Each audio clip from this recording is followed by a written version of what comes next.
Assalamualaikum warahmatullahi wabarakatuh.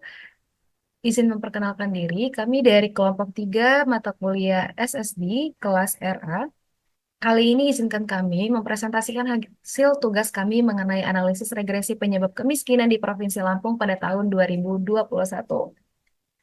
Kemudian berikut merupakan nama-nama dari kelompok saya. Saya sendiri yaitu Gania Sazwa dengan NIM 73, kemudian ada Haikal Dwi Saputra dengan NIM 67, kemudian ada Davin Reza Kalutwi dengan NIM 133, kemudian Rentasi Yahaan dengan NIM 70, kemudian yang terakhir ada Baruna Abirawa dengan NIM 97.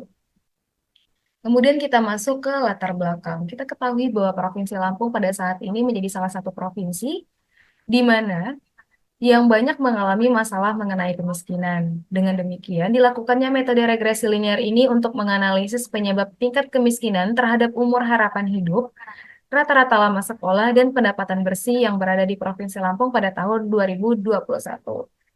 Di mana metode kali ini terbagi menjadi dua bagian yang harus dicari dan dianalisis, yaitu regresi linear sederhana dan juga regresi linear berganda. Kemudian, data yang digunakan kami dapatkan dari BPS Provinsi Lampung pada tahun 2021. Analisis ini diharapkan dapat memberi pemahaman lebih mengenai faktor-faktor yang mempengaruhi variabel-variabel yang dibahas. Kemudian, bagian tujuan. Yang pertama, tujuannya itu menganalisis penyebab dan keterkaitannya dengan kemiskinan. Kedua, menganalisis dampak dan mencari solusi dari keterkaitan dengan kemiskinan.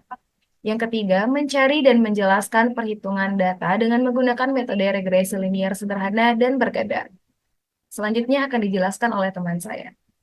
Di sini saya akan menjelaskan tentang kemiskinan. Kemiskinan merupakan ketidakmampuan ekonomi untuk memenuhi standar hidup rata-rata masyarakat di suatu daerah. Selanjutnya, penyebab kemiskinan. Yang pertama, lamanya menempuh pendidikan. Seperti yang kita tahu, pendidikan yang rendah seringkali menjadi faktor risiko kemiskinan. Orang yang memiliki pendidikan rendah cenderung memiliki kesempatan kerja yang lebih terbatas. Kedua, umur harapan hidup yang rendah. Ketika umur harapan hidup rendah dalam suatu populasi dapat menunjukkan adanya masalah kesehatan yang serius, kurangnya akses terhadap pelayanan kesehatan yang berkualitas, kondisi lingkungan yang buruk, dan kemiskinan secara umum. Dan yang ketiga, pendapatan bersih yang minimum. Pendapatan yang rendah atau tidak stabil dapat menyebabkan kemiskinan. Orang yang dengan pendapatan yang minimum mungkin tidak memiliki cukup uang untuk memenuhi kebutuhan dasar mereka seperti makan, tempat tinggal, atau layanan kesehatan. Baiklah, di sini saya akan menjelaskan tentang regresi linear sederhana.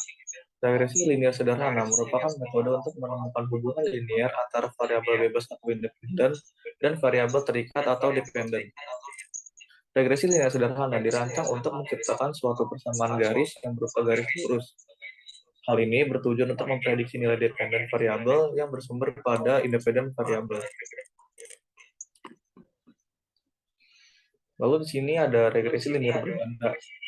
Merupakan suatu model regresi linear yang melibatkan lebih dari satu variabel bebas atau prediktor. Artinya, X-nya itu melebihi dari satu variabel, misalnya 2, 3, atau selebihnya. Baiklah, selanjutnya untuk studi kasus. Yang pertama ada deskripsi dataset. Dataset diperoleh dari website Badan Pusat Statistik Provinsi Lampung. Data yang diambil terkhusus pada tahun 2021 bertipe data numerik, yang dimana penentuan dalam jurnal referensi yang kita ambil mana sebagai Y atau variabel respon adalah persentase kemiskinan dengan satuan persen. Lalu yang sebagai variabel prediktor atau X ada 3, yaitu rata-rata lama sekolah dalam kurung S1, usia harapan hidup dalam kurung S2, dan pendapatan bersih kurung S3. Tipe numerik yang dihasilkan adalah desimal. Selanjutnya ada hasil persamaan model dan koefisien determinasi. Untuk regresi linear sederhana, variabel yang diambil yaitu antara Y dan X1. Dapat persamaan model yaitu Y topi sama dengan 16,8 kurang 0,57 X, yang dimana setiap peningkatan X pada X1 sebanyak satu satuan mengurangi nilai Y sebesar 0,57 satuan pada Y dengan koefisien determinasi dalam kurang R kuartal sebesar 0,04, yang berarti sangat kecil keragaman dua variabelnya. Dilihat pada pemodelan gambar, ini sederhana yang bawah sebagai X1 yaitu rata-rata lama sekolah, dan yang sebagai Y itu persentase kemiskinan terhadap banyak sekali keacakan data di atas maupun di bawah garis regresi yang dihasilkan. Jadi ya, keragaman data yang dihasilkan pun juga tidak sempurna, tidak mencapai angka 1. Selanjutnya akan kembalikan kepada teman saya.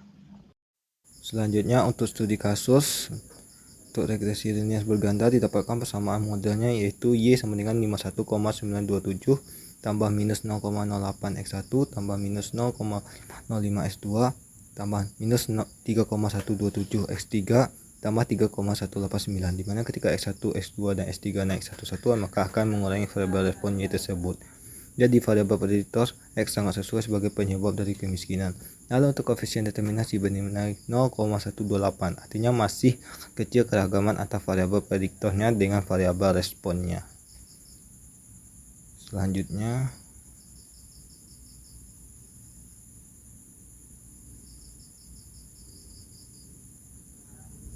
untuk kesimpulan, tingkat kemiskinan mempunyai akar pemicu yang begitu kompleks. Berdasarkan analisis regresi yang telah dilakukan, rata-rata lama sekolah, umur harapan hidup, dan pendapatan menjadi bagian dari faktor yang menyebabkan tingkat kemiskinan terjadi pada kabupaten atau kota yang ada di Provinsi Lampung. Dengan istilah lain, kemiskinan akan meningkat rata-rata lama sekolah, umur harapan hidup, dan pendapatan bersih keseluruhan daerah tersebut menurun.